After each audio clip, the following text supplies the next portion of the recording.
இன்றைக்கி நம்ம நெல்லிக்காய் சட்னி எப்படி செய்யுதுன்னு பார்க்கலாம். தேவையான பொருட்கள் வந்து பார்க்கலாம். என்னென்ன தேவையான பொருட்கள்: நெல்லிக்காய் சின்ன சின்ன பீஸாக கட் பண்ணி வச்சுக்கோங்க, உளுந்து பருப்பு, வெங்காயம், தக்காளி, தேவையான உப்பு, பச்சை மிளகாய், இஞ்சி, காஞ்ச மிளகாய், தேங்காய், பார்த்தீங்கன்னா புதினா, கருவேப்பிலை, கொத்தமல்லி.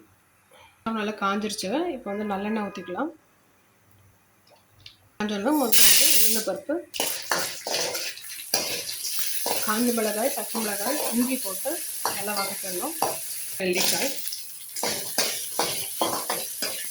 இப்போ குழந்தைங்க நெல்லிக்காய் சாப்பிட மாட்டாங்க. சாப்பிடாத குழந்தைங்களுக்கு இது மாதிரி நீங்கள் பண்ணி கொடுக்கலாம். நல்லா வதக்கணும். வதக்கிட்டு வெங்காயம், தக்காளி போட்டு நல்லா வதக்கணும். வெங்காயம் போட்டாச்சு, கொஞ்சம் உப்பு போட்டுருங்க.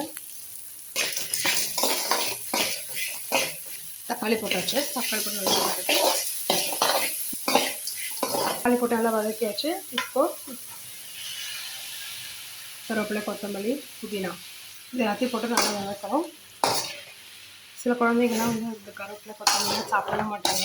புதினாலாம் இந்த மாதிரி அரைச்சிட்டு வதக்கிட்டு சட்னி மாதிரி அரைச்சி கொடுக்கும்போது இட்லிக்கும் தோசைக்கும் இது சாப்பாடுக்கும் நல்லா தான் இருக்கும். சாப்பாடுக்கும் போட்டு சாப்பிட்லாம். இது மாதிரி கொடுக்கும்போது குழந்தைங்க சாப்பிட்ருவாங்க. நல்லா வதக்கியாச்சு. இப்போ தேங்காய் வந்து போடணும். தேங்காய் போட்டோன்னா ரொம்ப நேரம் வதக்கக்கூடாது.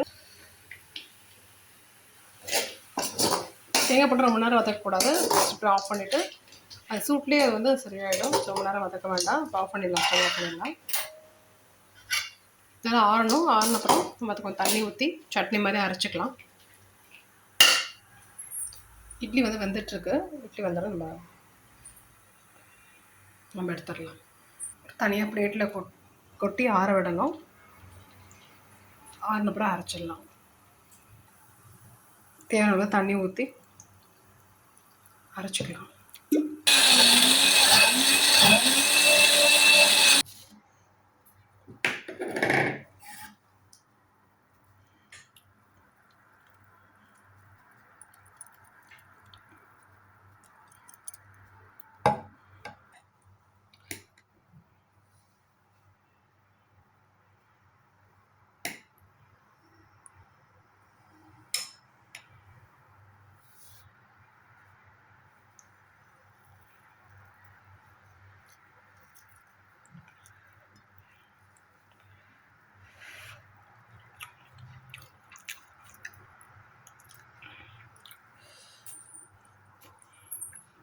ரொம்ப நல்லாயிருக்கு.